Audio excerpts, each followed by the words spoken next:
Charlie Flowe, World Sports Show. I'm joined with Mark Parsons, head coach of the Washington Spirit in the NWSL. First of all, thanks for joining me today, Mark. Thanks, Charlie, for having me. Appreciate it. So you are English, and in the recent Women's World Cup, England came up in third place. Great success. I mean, how does that feel? Let's start off just as a fellow Englishman. How does that just feel to see your country, do so well? Yeah. I think it's a fantastic achievement. I've been here for 5 years, so I'm not as in touch with how the game is developing as much as I did. I used to work at the reserve team level. I know a lot of the pro first team players, pro team players. When I was at Chelsea Football Club and got to know a lot of them, and they're a part of that success. So despite being out of the loop for a while, to see the country do that well, see the country back home embrace those players was big time. It's fantastic. I think they overachieved, and that's credit to the staff, to Mark Sampson, and the group of players that really should have been playing in a World Cup final. I mean, I remember the Japan game, reading people saying US could really do with Japan winning. That will be the easier game.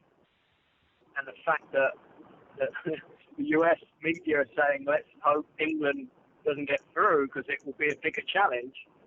I mean, that's incredible. That's big time. So really, really proud, really pleased for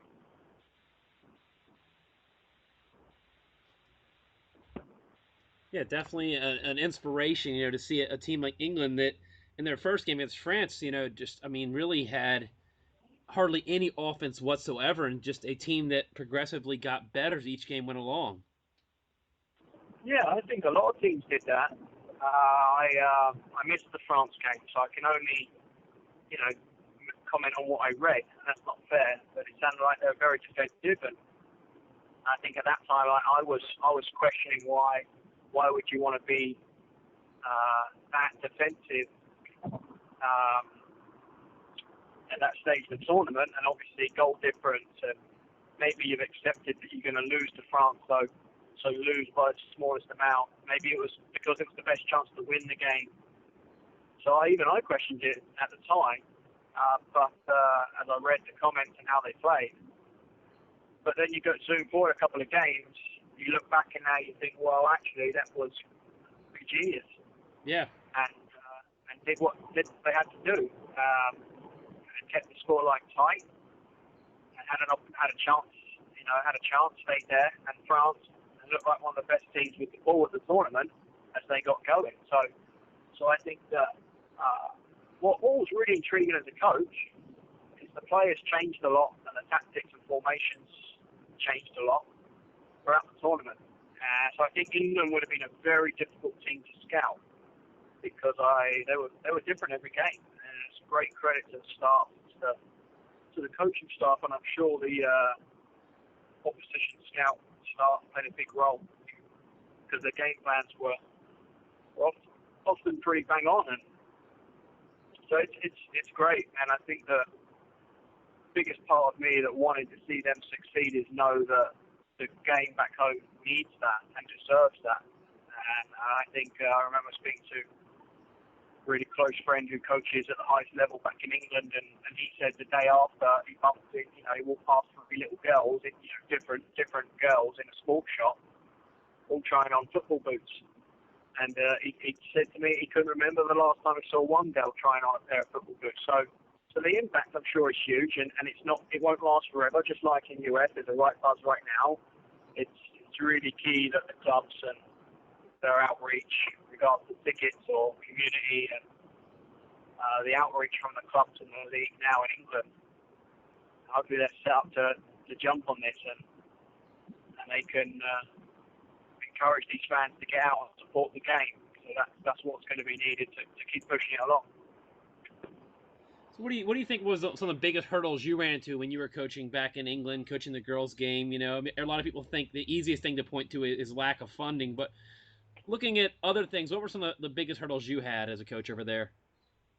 I think the game has changed a lot in 5 years. So the challenges when I was there was the support. You know, most if not all the female teams are linked with the men's club, and I think then the relationship between, you know, it's one club, it's the same roots, it's the same business, if you like, and the support from the men's side of the club or the support from the top in most of the situations, most of the clubs in the top league, there wasn't much support, and so the money and funding, and the biggest challenge is people in the stadiums, people coming to watch games.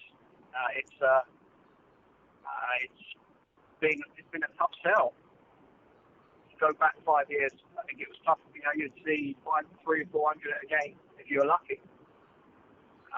So I think that's the challenge. You know, the lack of support or funding from the men's side of the club or the club, and their tendencies. So I think what's happened now, you look at Manchester City, you look at Chelsea, Liverpool to some degree, the relationship and support is bigger, stronger.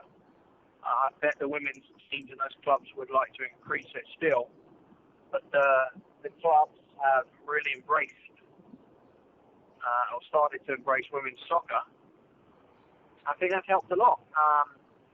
But the long-term success is always going to be helped by people going to watch games. And in England, people in England aren't going to be tricked to go and watch a game. It's going to take good football to watch games, and I'm telling you now that the quality of football from when I was there 5 years ago to now, it's grown. It's grown just through the roof.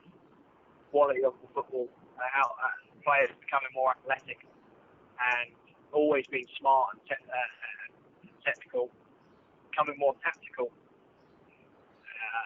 in the way the teams play.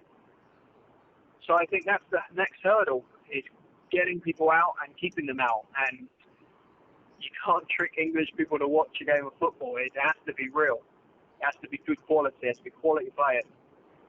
So I think that with England's success at the World Cup, millions of people have seen, holy cow, we have really good players in this country. So now we're seeing a boom with the attendances. So it's really exciting time. Exciting time for those clubs, the national team, and those who really earn this buzz that's going on. Now, carrying over on that buzz, you know, you got to work personally with a couple of players on the English roster. I mean, I guess it was a personal side of you that you really enjoyed seeing, you know, like a player like, you know, Sanderson and Jodie Taylor just do well in this World Cup and play huge key roles in it. Yeah, there was quite a few. Go back to, I was at Chelsea Football Club for 6-7 years, and I wasn't with the first team, but got to know a number of those players a lot. Siobhan Chamberlain, goalkeeper, who came on against Canada. Penny Aluko, Casey Stoney, Claire Rafferty, Leanne, Anita Asani wasn't in the squad, which was very surprising. Got to know a lot of those, and it's just, I think it's overdue, because I saw back then how dedicated and hardworking these players were and talented.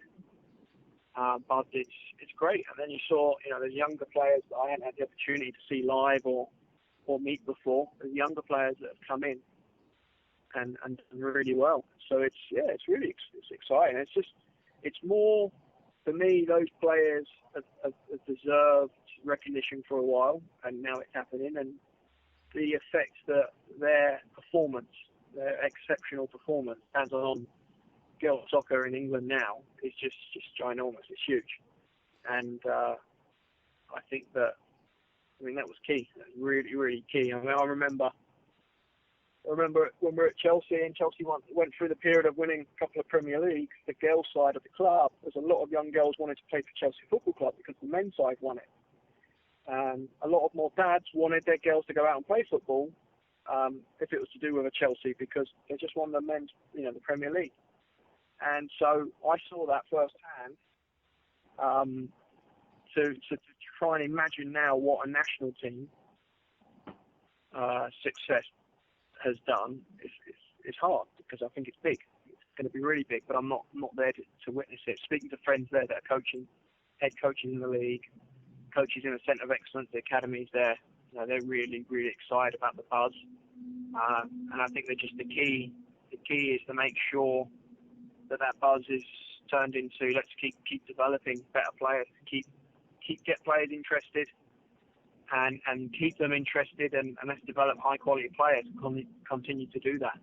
If they can do that, yeah. I mean, look how close they were this year, going to a World Cup final, and I think they have many big steps to go to be anywhere close to some of the leading nations with the investment and development structure that they have. Yeah, I think that there's an issue also that always is a pressing issue people always like to ask, and maybe you can answer a little more firsthand, that in the United States there seems to be a lot less resistance and equality for women to play sports, and for men like you and I to have kids and say, hey, I've got a daughter, I'd really love her to go play soccer or football. But there are other nations that are slowly coming to terms with, hey, females can play sports, they should play sports. I mean, was that some of the resistance you got there? Because I do see it, I'm not gonna lie. I go to some of the English pubs here in Philadelphia, and if I go to request, hey, can you put this women's game on, I'll get some oohs and ahs, like, I don't want that women's game on. It's a reality, but it's starting to, I guess, become more of a fans in America accept that, hey, this is a sport no matter who plays it. Yeah, hard one. I don't feel like I'm close enough. I've been close enough to kind of answer it properly, what the question deserves. My experience goes back when I was there 5-6 years ago. I think that the English culture, they will watch quality, and they will watch good football. And I believe that if women are playing that quality football, they'll be watching women play. And the tough sell is it's not men versus women. It's watch Arsenal men, Chelsea men, Manchester United, Man City. These clubs, these men's sides, are some of the best exciting attacking teams in the world. They're up there. So it's really tough to compete with that because they're exceptional. And then you look at a couple of other countries, the level of the men's game. But that's hard. Is the level of the men's game in England is so. The Barclays Premier League is one of the most exciting leagues in the world. Whether it's the best quality or not, I don't know. But it's exciting. Anyone can beat anyone, and it's so fast. That's tough. I think that's why other sports will compete. Won't compete with men's football. So I think the English people want to watch quality, and the best thing is that England women showed they have a lot of that, a lot of excellence. They have a lot of passion, determination, and fight. So I think that's where the interest built. I think everyone loves winners. England, a country kind of can't decide whether they actually like winners or not. I think sometimes they're just happy to work hard, but they've really embraced the success here. So I think that the top division keeps growing and improving, more and more people will come out and watch. And there's been some internationals that have gone into England and played recently, and I think that would have helped improve the standard. And then the English players are peaking and engaging a lot of interest. So yeah, tough question, but I think it's just a competition to watch or to play, and you're competing with such an exciting league with the men's Premier League. Well, Mark, I know you're a busy man. You got a game to prepare for this weekend as you guys host Seattle. So it's a very interesting time for you guys, too. You got 3 home games in a row. I guess this is a very good part of the schedule when you have the 3 home games in a row. Yeah, it's good. There's pressure to perform, and I know we're up to that pressure. The Plex has been a fortress this year. I think the fans have made it that, and that's the first thing. And then 2 is we've lived up to what the fans give us. So tomorrow and then the next 2 Saturdays, we've got a great opportunity to give to those who come out and make us feel like we're on top of the world. So it's a big one.